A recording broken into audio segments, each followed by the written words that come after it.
નમસ્કાર, હું વિભુ વિભાકર પંડ્યા. સ્વાગત છે આપનું વિભુના વિચારમાં.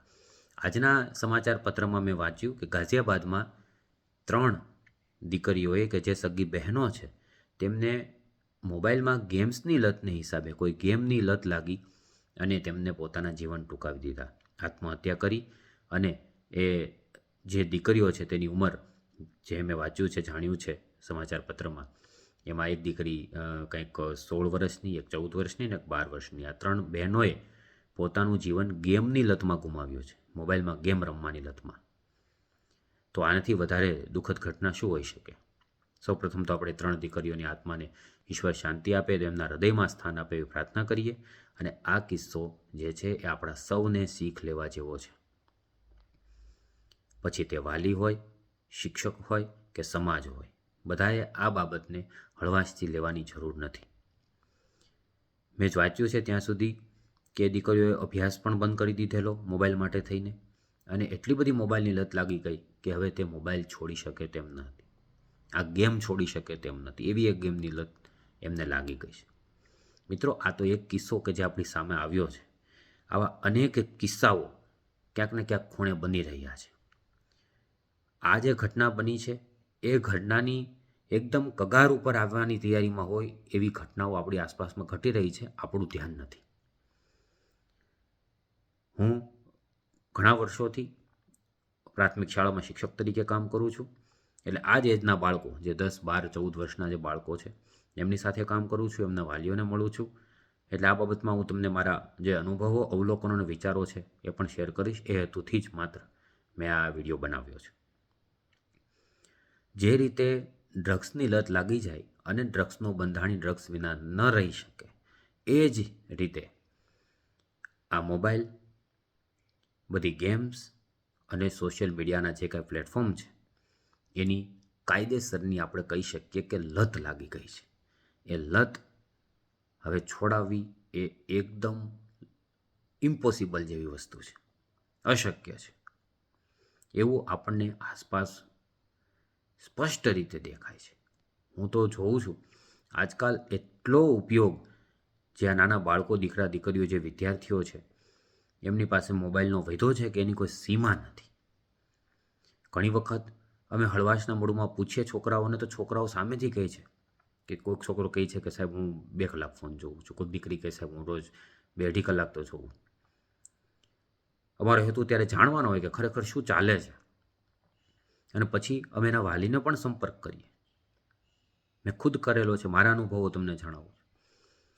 તો જવાબ આવે કે સાહેબ એ મારું નથી માનતા. એટલે મેં તો, તમે એના માતા પિતા છો, એ ફોન મૂકવાની વાત તમારી નથી માનતા?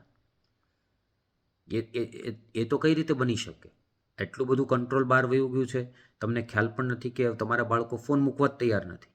મને ઘણા વાલીઓએ તો એના બાળકો ફોન જોતા હોય એના ફોટા મોકલ્યા છે લિટરલી, અને પછી હું સામું ફોન કરું કે તમે ફોટો મોકલો છે, આ સ્ટુડન્ટ જે છે એ ફોન જોવે છે, તો શું કહો છો? કે બસ સાહેબ જો 2-2.5 કલાકથી બેઠો બેઠો જોવે છે.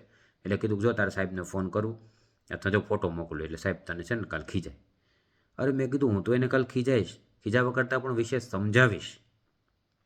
પણ અત્યારે તમે એની સામે છો, ઘરમાં તમે એના મમ્મી છે, પપ્પા છે, દાદા છે, દાદી છે, ભાઈ બહેન છે, બધા થઈને એની પાસેથી ફોન નથી લઈ શકતા. તો આ એક ટ્રેપ બની ગયું છે. મને તો અમુક વાલીઓએ, હું નામ ના આપું અને યોગ્ય પણ નથી, ત્યાં સુધી કીધું છે કે સાહેબ અમે વચ્ચે તો એ બહુ ફોન જોવે છે, ભણતા જ નથી, તો ફોન એની પાસેથી લઈ લીધો તો એને જમવાનું બંધ કરી દીધું. 2-4 દિવસ સરખું જમા નહીં, કોઈ સાથે બોલે નહીં, એનું કોઈની સાથે સરખી વાત ન કરે, આખો દી ગુમસુમ આંટા માર્યા કરે. ને પછી અમારો માતા પિતા તરીકે જીવ બેળ્યો, અને પછી પાછો અમે એને ફોન આપી દીધો સાહેબને. પછી બધું પાટે ચીડ્યો, તમે કહો હવે કેમ ફોન મુકાવો?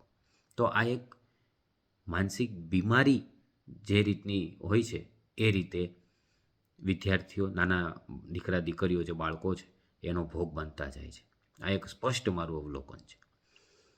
યુવાનો, આપણે મોટા પણ બધા એમાંથી બાકાત નથી. આજે આપણી પાસેથી કોઈ ઘણા લોકો એવા છે આપણી આસપાસમાં કે જો 2-4 દિવસ ફોન લઈ લેવામાં, આપણી પાસેથી લઈ લેવામાં આવે, ફોન વિના રહેવાનું કહેવામાં આવે, તો એમને ખરેખર માનસિક રોગોની હોસ્પિટલમાં દાખલ કરવા પડે. ન રહી શકે ને ઝંઝણાટી આવવા માંડે, હાથ પગ ધ્રુજવા માંડે, મગજ કામ કરતું બંધ થઈ જાય.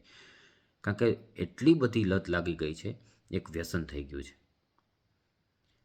પરંતુ જ્યારે આ વિદ્યાર્થીઓ, જો મોટા વ્યક્તિઓની પણ આવી હાલત થઈ શકતી હોય, તો આ જે નાના બાળકો છે, જે 8 વર્ષના, 10 વર્ષના, 12 વર્ષના, 14 વર્ષના, કે જેમને ખબર જ નથી કે તે કઈ રીતે તેમાં ફસાઈ ગયા છે, આનું પરિણામ શું આવી શકે, ત્યારે ખરેખર એમાં આપણે ખૂબ જાગૃત થવાની જરૂર છે, ધ્યાન આપવાની જરૂર છે. આમાં આપણે સૌએ સાથે પ્રયત્ન કરવા પડશે. બાળકના પણ પ્રયત્ન જોઈશે, માતા પિતાના પણ પ્રયત્ન જોઈશે, શિક્ષકોના અને સમાજના સૌના સહિયારા પ્રયત્નોથી આવી ઘટનાઓ બનતી આપણે અટકાવી શકીશું. જ્યારે આવી શરૂઆત થતી હોય છે ત્યારે જ આપણે બાળકને એક પ્રકારનું નિયંત્રણ લાદીએ.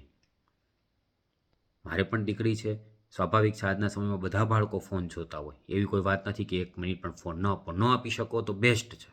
જો ટેવ ન પાડો, ન આપી શકો તો ધી બેસ્ટ, એનાથી બેસ્ટ કશું નહીં. એવી ટેવ જ ના હોય તો પણ ટેવ પડી છે તો એટલું તો નિયંત્રણ રાખો કે વધીને 10 મિનિટ જોઈ લો, 15 મિનિટ જોઈ લો. શું જોવે છે એ તમે જુઓ, કે ભાઈ તે કોઈ સારો કાર્યક્રમ જોવે છે, કોઈ કોમેડીની કોઈ સિરિયલ જોવે છે, કોઈ એવા કાર્ટૂન જોવે છે, કે ખરેખર ફાલતુ રીલો જોવે છે. શું જોવે છે? ફાલતુ શોર્ટ્સ જોવે છે, એ શું જોવે છે? કોઈ એવી ગેમ્સના રવાડે ચડી ગઈ છે કે ચડી ગયો છે? તો આ વસ્તુ જોવી ખૂબ જરૂરી છે. આપણે જોઈએ જ નહીં કે આપણા સંતાનો ફોનમાં શું જોઈ રહ્યા છે, તો કઈ રીતે પછી રોકી શકવાના આપણે તેને? એક વાત એ પણ સાચી છે કે માતા પિતા, અમારે પણ ઘણા બધા વાલી એવું કે એના પેરેન્ટ્સ એમ કે સાહેબ અમે તો સવારથી રાત સુધી અમે દાડીએ વયા જઈએ કે મજૂરીએ વયા જઈએ.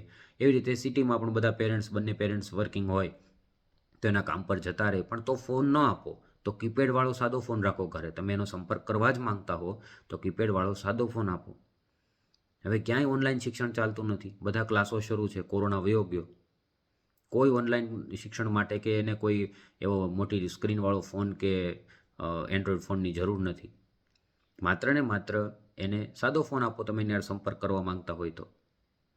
પરંતુ એક પ્રકારનું આ ટ્રેપ બની ગયું છે. આ ટ્રેપની અંદર હવે વાલીઓ પણ મૂંઝાય છે, કહેવાનું કરવું શું, માતા પિતા મૂંઝાય છે, બાળકો જે છે એ આ ટ્રેપનો શિકાર બની ગયા છે ઓલરેડી, એટલે તેમનાથી હવે છૂટતું નથી. એ બાળકો હવે આ ગેમ મૂકતા નથી, ફોન મૂકતા નથી. કોઈ પણ રીતે એ ફરીને ઘડીક આળસ કરીને, ઘડીક કંઈક રમવાના બહાના કરીને, અને ઘડીક આમથી આમ આટા મારીને વળી ફોન પાસે આવીને જ એમને શાંતિ થશે અને ફોન જોવાનો શરૂ કરશે. પછી જ એને આમ હાશ થશે. તો આ એક ટ્રેપ બની ગયો છે. પરિણામે આજે દિવસે ને દિવસે બાળકોની શીખવાની ક્ષમતા પણ ઘટતી જાય છે, માનસિક ક્ષમતાઓ પર પણ એની બહુ ઘાતક અસર થઈ રહી છે.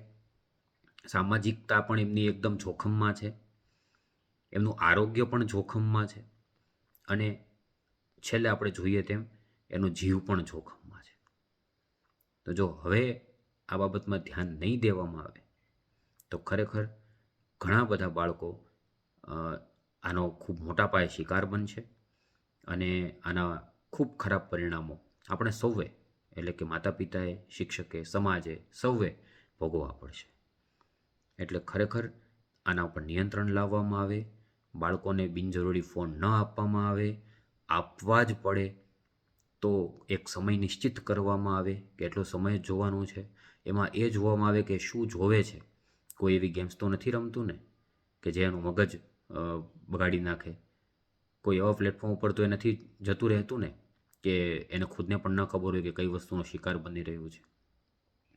એ કોઈ એવી વેબસાઇટોમાં તો નથી વ્યૂ જતું ને કે જ્યાંથી એને ન શીખવાનું બધું શીખવા મળે છે. કોઈ ગુનાહિત પ્રવૃત્તિમાં તો નથી પડી ગયું ને. આ બધું જોવાનું કામ કોનું છે? એ જોવાનું કામ માતા પિતાનું છે. તમે ફોન જો તમે એને આપો છો તો આ જોવાનું કામ એમનું છે. આ બાબતની જાગૃતિ લાવવાનું કામ શિક્ષક અને સમાજનું છે. તો સૌએ સાથે મળી અને બાળકોને આમાંથી બચાવીએ, આવી ઘટનાઓ ન બને. વહેલી તકે આ બાબતે જાગૃત થઈ જઈએ. જે કાંઈ એની માટે આપણે કાર્ય કરવું પડે, સમય ફાળવવો પડે, પ્રયત્નો કરવા પડે, એ પૂરી નિષ્ઠાથી અને પૂરો સમય આપી અને પ્રયત્નો કરીએ. કારણ કે આવા નાના જે ફૂલ જેવા આપણા દીકરા દીકરીઓ છે તેમનું જીવન ખૂબ અમૂલ્ય છે.